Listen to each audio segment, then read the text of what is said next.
What are you doing here? The way you speak, one might have presumed you were displeased to be in one's presence. Take note, Paimon. You could learn a thing or two about how to respect your elders. Ugh, starting on the elder stuff already, huh? Shouldn't you be back in your cave tinkering away at some kite-related thingamabob or something? What brings you out here? And what's with that huge box next to you? Ah! Paimon gets it. You're here to do some shopping, aren't you? And what of it? The Qixing's decision to integrate Fontanian technology into said kite-flying competition is of no consequence to oneself. Did you expect one to willfully compete against the whimsical trends of worldly sentiment, or perhaps even fall to petty sulking over such? It's not that we think those things exactly. That's just what Mountain Shaper and Mooncarver told us, or Chia something and Ho. Paimon can't be bothered to remember what their aliases were called. Anyway, they went to Liyue Harbor to look for you. They even asked us to pass along their regards if we ran into you. Oh, huh. Tianyin?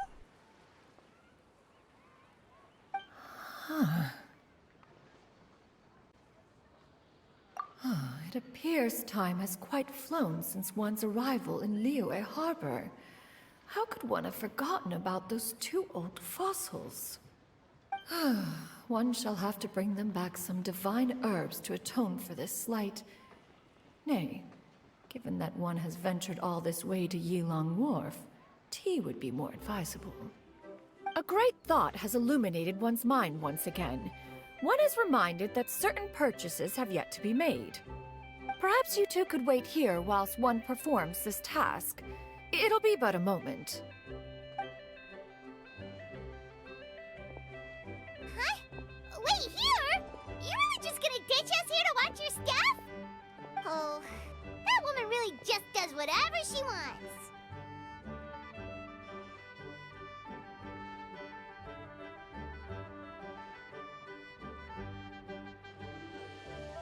Hey, not you too, Traveler! Oh, all this Paimon ditching is super not appreciated. Just come back soon, okay? Paimon doesn't want anyone to try and steal his stuff. Welcome. Please have a look around. We only sell teas of the finest quality, sourced directly from Chaoying Village. Might I recommend the Songlo variety? It's one of our specialties. Now, that sounds promising. One will bring some back for those old fossils, and all will be well. 2 boxes will do. Wonderful. By the way, we're actually running a special lantern ride promotion. Buy 3 boxes, get 10% off. 4 boxes will net you 20% off. 20% off 4 boxes. This merchant strikes a fair bargain. One might as well give some to Morax and Ping too. Then 4 shall suffice. I see. Are you intending to give these as gifts? If so, perhaps I can interest you in these exquisite gift sets. Buy 10, get half off. Look at the magnificent design, and the red ribbon gives quite the festive flair, don't you think? Such a gift would be sure to impress any lucky friend or family member. 10 boxes. Seems rather excessive. But if one factors in the Conqueror of Demons and one's disciples... 10, a nice round number, don't you think? Of course you do. I'll even shave a little extra off the price for you. That is agreeable. I will have these boxed up then. Of course, right away. I see you have quite the eye for fine items, mademoiselle. Perhaps some of my wares might also be of interest to you. I'm a toy merchant from Fontaine. You'll get nothing but the finest and most intricate clockwork toys Mora can buy here. Each one sure to be a source of endless amusement.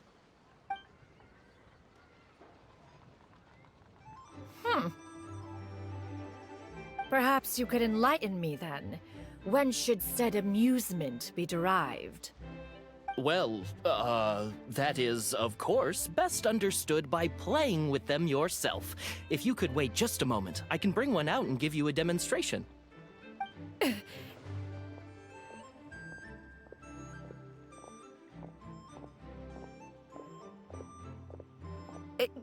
There is no need for that. Mademoiselle. Give me your newest and finest model, and be sure to package it securely. Ah, of course. Here you go. The instruction manual is... I can do without, thank you. Many watchful eyes surround this place. If one were to be spotted purchasing a mechanical toy such as this, a child's plaything no less, it would only invite scandal. There is no harm in bringing it back to study in secret.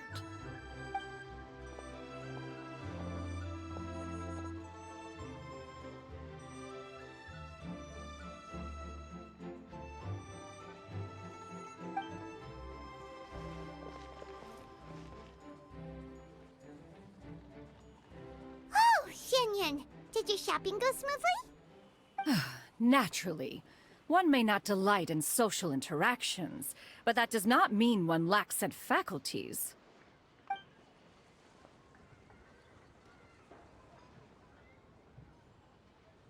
And you two? Are you not here to purchase things? We just haven't had time yet. It doesn't look like there are any kite stalls around Elong Wharf, but it does look like there are lots of goods from Fontaine. You are also planning to participate in the kite flying competition, then? One means to say, you along with all the other youths. One has been entreated to share one's kite-making expertise, and indeed, there was little one could do about such persistent supplication. One moment energetic and earnest, and dejected the next. One had no choice but to acquiesce to these requests, and thus, one will be organizing a kite-making workshop to provide personal instruction in this art form. Oh, who will be participating then?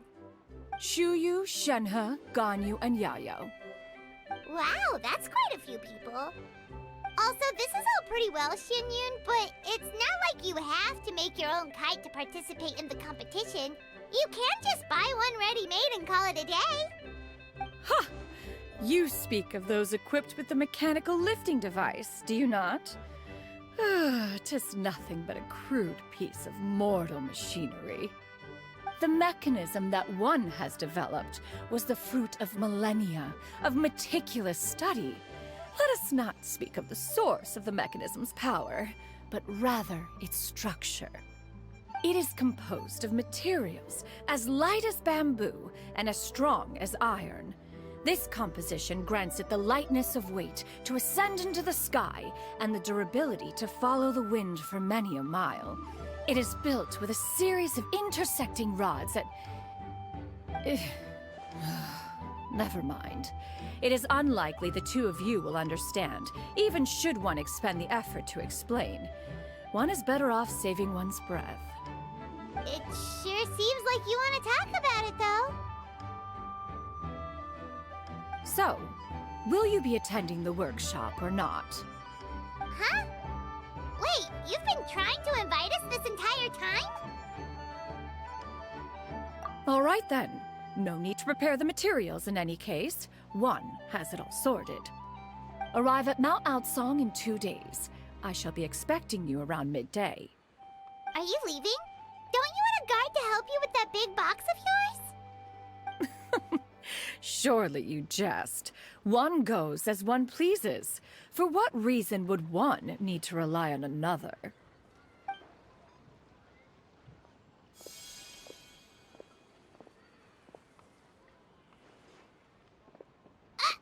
It can float? What kind of invention is that?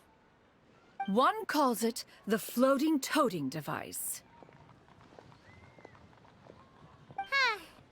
She seems pretty proud of that one.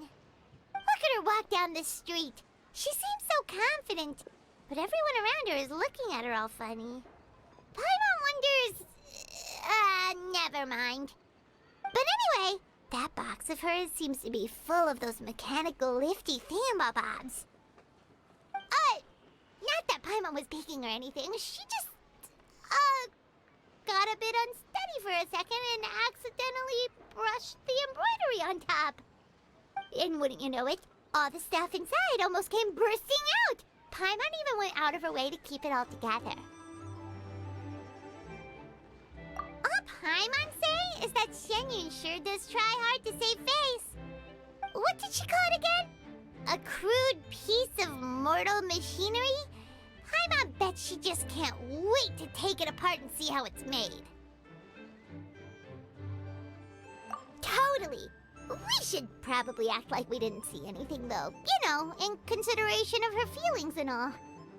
After all, that is the propriety with which one should comport oneself. When it comes to an elder, right?